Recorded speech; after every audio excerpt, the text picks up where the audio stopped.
Hello students, chapter number 17 में part second में हमने फेफड़ों की क्षमताओं के बारे में अध्ययन किया है, श्वसन की क्रियाविधि के बारे में अध्ययन किया है और फेफड़ों के आयतन के बारे में अध्ययन किया है। पार्ट थर्ड में अब हम गैसों के विनिमय का अध्ययन करेंगे कि बाहरी वातावरण से जो ऑक्सीजन आ रही है, हमारे ऊतक या कोशिकाओं से जो CO2 जा रही है, तो इन दोनों के आदान प्रदान की क्रिया किस प्रकार से संपन्न होती है। ऑक्सीजन और CO2 का आदान प्रदान ही गैसों का विनिमय कहलाता है। अब गैसों के विनिमय में हम पिछले लेक्चर्स में अध्ययन कर चुके हैं कि गैसों के विनिमय का प्रमुख स्थल वायु कोशिकाएं होती है, यानी गैसों के आदान प्रदान की जो क्रिया है, ऑक्सीजन और CO2 के आदान प्रदान की जो क्रिया है, वो फेफड़ों में उपस्थित वायु कोशिकाओं में संपन्न होती है। सेकंड, गैसों का विनिमय वायु कोशिकाओं से गैस जाती है रक्त में और रक्त से जाती है ऊतक के अंदर। रक्त में जो ऑक्सीजन उपस्थित है उसे ऊतकों को दे दिया जाता है और ऊतकों में जो CO2 उपस्थित है उसे रक्त में डाल दिया जाता है। तो गैसों का विनिमय प्रमुख रूप से रक्त और ऊतकों के बीच होता है। O2 और CO2 का जो आदान प्रदान है वह रक्त और ऊतकों के बीच में संपन्न होगा। थर्ड, O2 और CO2 का विनिमय दाब सांद्रता प्रवणता के आधार पर विसरण द्वारा होता है। अब दाब सांद्रता प्रवणता क्या है? दाब कम, हमें पता है गैस अधिक दाब से कम दाब की ओर गमन करती है, तो अधिक दाब जिस गैस का होगा वह वहां से कम दाब की ओर, कम दाब वाले स्थल की ओर गमन करेगी, उसे हम दाब सांद्रता प्रवणता कहते हैं। विसरण अणुओं का अपनी उच्च सांद्रता से कम सांद्रता की ओर जाना विसरण कहलाता है। दाब सांद्रता प्रवणता के आधार पर विसरण के द्वारा ऑक्सीजन और CO2 का आदान प्रदान संपन्न होता है। अब इस आदान प्रदान के अंदर आंशिक दाब प्रमुख रूप से भागीदारी निभाता है। आंशिक दाब की परिभाषा है गैसों के मिश्रण में किसी विशेष गैस की दाब में भागीदारी आंशिक दाब कहलाती है। यानी वायुमंडल में बहुत सारी गैसों का मिश्रण है और उस गैसों के मिश्रण के द्वारा जो दाब या प्रेशर उत्पन्न किया जा रहा है उसमें किसी विशेष गैस की भागीदारी को उसका आंशिक दाब कहते हैं। जैसे वायुमंडल में नाइट्रोजन है, CO2 है, ऑक्सीजन है, हीलियम है, सब मिलकर आपस में मिलकर एक दाब बनाती है और उस दाब में किसी एक विशेष, जैसे ऑक्सीजन की भागीदारी उसका आंशिक दाब कहलाएगी, CO2 की भागीदारी उसका आंशिक दाब कहलाएगी, नाइट्रोजन की भागीदारी उसका आंशिक दाब कहलाएगी। तो आंशिक दाब की परिभाषा है गैसों के मिश्रण में किसी विशेष गैस की दाब में भागीदारी को ही आंशिक दाब कहा जाता है। ऑक्सीजन के आंशिक दाब को हम PO2 द्वारा रिप्रेजेंट करते हैं और CO2 के आंशिक दाब को हम PCO2 के द्वारा रिप्रेजेंट करते हैं या प्रदर्शित करते हैं। ऑक्सीजन के आंशिक दाब को PO2 द्वारा दर्शाया जाता है, जबकि CO2 के आंशिक दाब को PCO2 के द्वारा दर्शाया जाता है।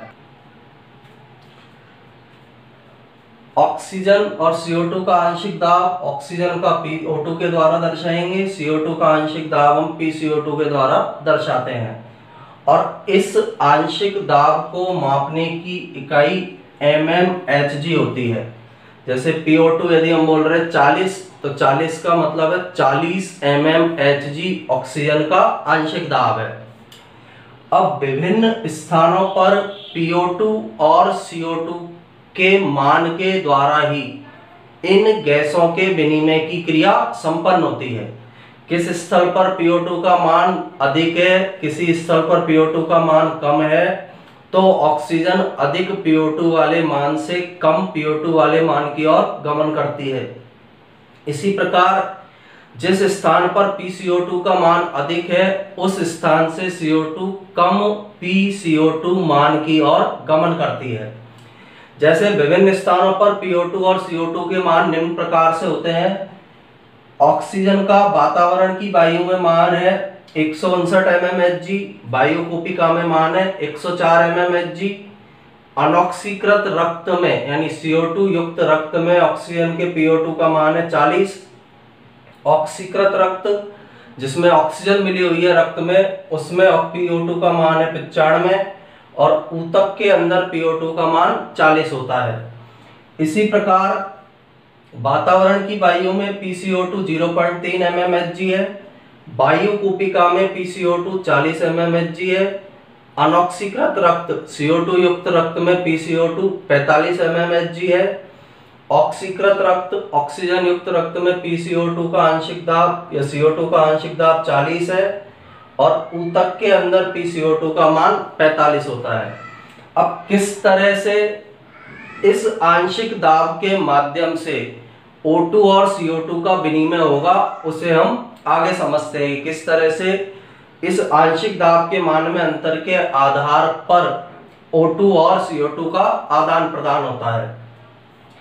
अब इसमें सबसे पहले ऑक्सीजन के बारे में यदि हम डिस्कस करें, वातावरण की वायु में ऑक्सीजन का आंशिक दाब है 159। ये वातावरणीय वायु में ऑक्सीजन का आंशिक दाब 159 है, जबकि वायु कूपिका में ऑक्सीजन का आंशिक दाब 104 है। तो यहां दाब अधिक है, यहां दाब कम है। यानी वायुमंडल की वायु में ऑक्सीजन का आंशिक दाब अधिक है, वायु कूपिका में ऑक्सीजन का आंशिक दाब कम है। इसलिए वातावरण की वायु से ऑक्सीजन वायु कूपिका के अंदर गमन करती है या विसरित होकर वातावरण की वायु से वह वायु कूपिका के अंदर जाती है। सेकंड, CO2 वाले में वातावरण की वायु में CO2 का आंशिक दाब है 0.3, वायु कूपिका के अंदर CO2 का आंशिक दाब है 40। यहां वायु कूपिका में PCO2 अधिक है और वातावरण की वायु में PCO2 कम है। इसलिए वायु कूपिका से CO2 वातावरण की वायु में गमन करती है या विसरण के द्वारा वायु कूपिका से CO2 वातावरण के अंदर चली जाती है। तो दाब में भिन्नता के आधार पर वातावरण की वायु और वायु कूपिका के अंदर O2 और CO2 का विनिमय होता है। ऑक्सीजन अंदर आएगी जबकि वायु कूपिका से CO2 वातावरण की वायु में चली जाती है। सेकंड, वायु कूपिका और ऊतक के अंदर यदि हम गैसों के आदान प्रदान या विनिमय की बात करें तो वायु कूपिका में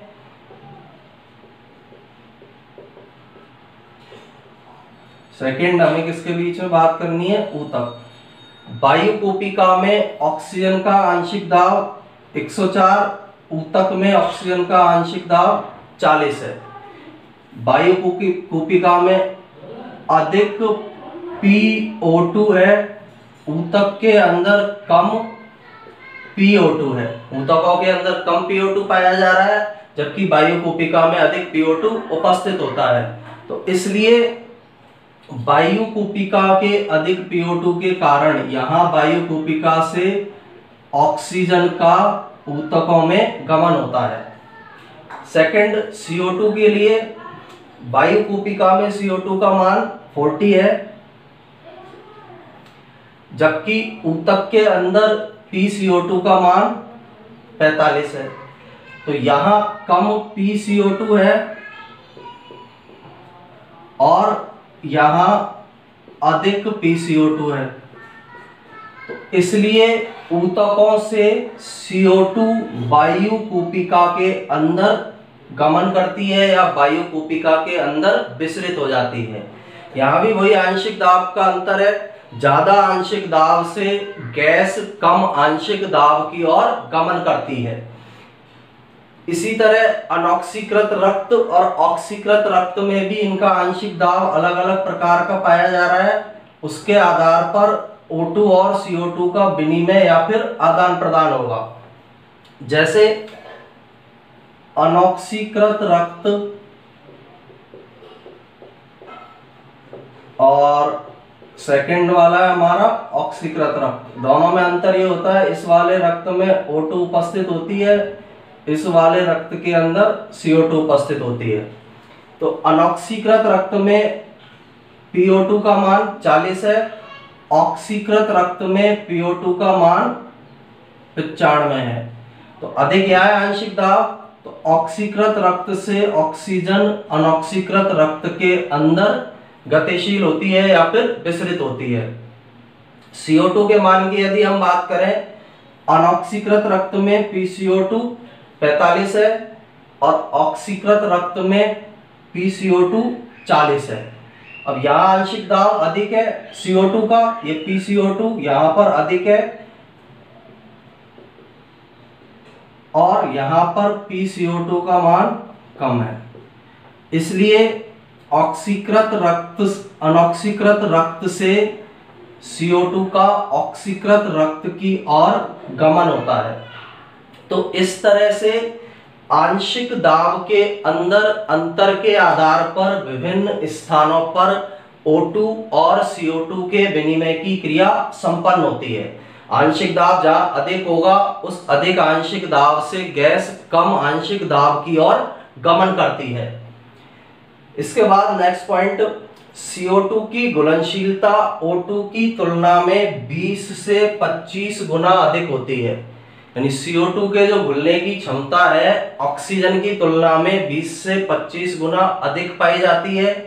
अब CO2 की घुलनशीलता अधिक है तो विसरित होने वाली CO2 की मात्रा O2 की मात्रा से अधिक होगी। ज्यादा घुलनशील जो गैस होगी वो ज्यादा मात्रा में विसरण करेगी, कम घुलनशील जो गैस है वो कम मात्रा में विसरण कर पाती है। अब ये सारा जो हमने स्टडी किया है गैसों का विनिमय, इससे एक डिस्कशन हमें ये निकलता है कि ऑक्सीजन का वायु कूपिका से ऊतक में गमन होता है या विसरण होता है, क्योंकि वायु कूपिका में ऑक्सीजन का आंशिक दाब अधिक है और ऊतक के अंदर ऑक्सीजन का आंशिक दाब कम है।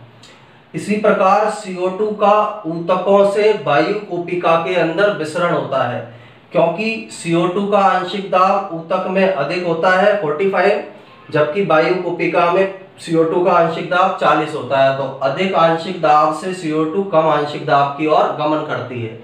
वायु कूपिका में ऑक्सीजन के आने का पथ श्वसन मार्ग में वायुमंडल की वायु से ऑक्सीजन आएगी, वायु कूपिका के अंदर आएगी और वायु कूपिका से रक्त के द्वारा ऊतक में ले जाया जाता है।